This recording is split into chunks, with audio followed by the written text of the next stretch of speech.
Hi guys, this is part two of my video on how to structure your dog training business.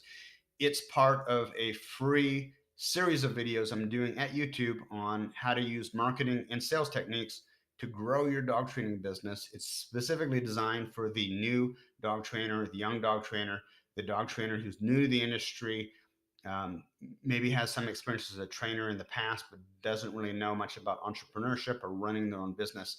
This is going to help you.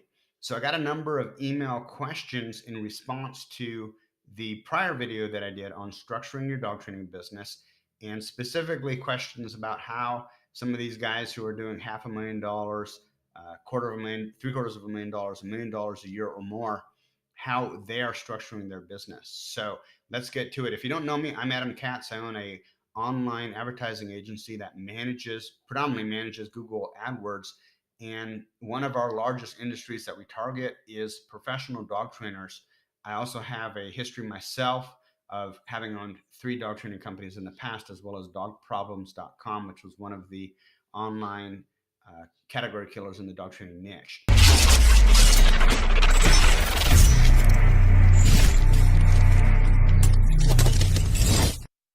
So I have several clients who are dog training business owners who are doing over $1 million a year.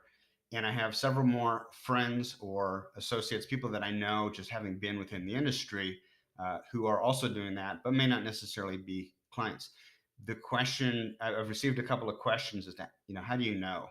If you haven't seen their tax returns, how do you know that they're making a million or more than a million a year? And my answer to that is success leaves clues. You could just tell. The interesting thing about the dog training industry is that for some reason it's populated by big egos and probably small private parts in the case of the man anyways, and they are always willing to tell you. Now some of them may be blowing smoke and some of them may not be, but it doesn't take long if you have a background in business and entrepreneurship to kind of get a feel for who's blowing smoke and who's not blowing smoke. And for those who are clients, it's a lot easier for us to tell because we can see what kind of ad spend they're spending. And we can typically, not always, but typically we can see the volume of leads coming in. And you simply just do the math. So it's not a real complicated thing to figure out. So with that said, and with that out of the way, let's get into some of these questions I received on the first video that I did on structuring your dog training business. It's different and it depends. That's the answer. And I'm going to get into more detail when I answer the next question in just a few seconds. But as a general rule, you want to have your lifetime customer value. That means the total amount of money that you get over the lifetime of your relationship with that client should be really at least $1,500, minimum of $1,000. But I would feel more comfortable 1,500. And a lot of these guys, it's much higher. It's maybe 2,100, 2,300 or more. It just really depends on the individual. The answer is nine. Always nine. No, of course not. The answer is, again, it depends. There's different models different operators use. So some of them, for example, they might get the people to come in, get them into a group class, and then upsell them. Depending on the issue, they may just bring them in and push them directly into either a private lesson program or a board and train program. Or others, there's a couple specifically, and I think this is a really good model. Others only do board and trains. They'll go out to the client's house or they'll have them come to their facility and they will only pitch board and train. And I think that's actually a really good model if your goal is to make the maximum possible money that you can. If your goal is to generate the maximum amount of revenue, in my opinion, I think that's a really good business model because you can charge so much money for board and trains. Anywhere from $2,300 to $2,800 or more, maybe less in some cases, but typically it's a good chunk of money, and so it's a lot easier to hit your goals if you have high priced programs. Now, you will have to personally decide whether or not your goal is to make a million or more dollars with your professional dog training business. That was never my goal. My goal was never to make the maximum amount of money that I could make with my dog training businesses. My goal was to make the maximum amount of money with the minimal amount of time investment and the minimal amount of hassle. And that, by definition, meant having a limited number, or in some cases, no employees. I also had other income coming in. So for me personally, it made a lot more sense to grow my online business that taught people about dog training and my approach to canine behavior. It made a lot more sense to focus on that.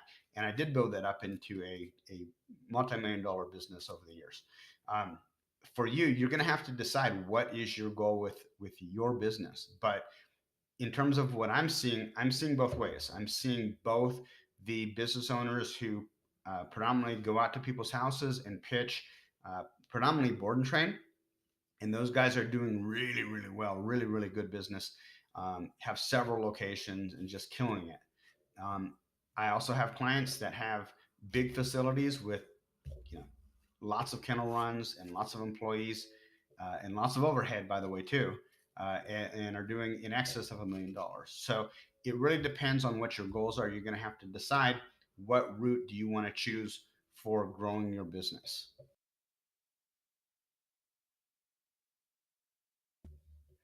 So yes, they have employees.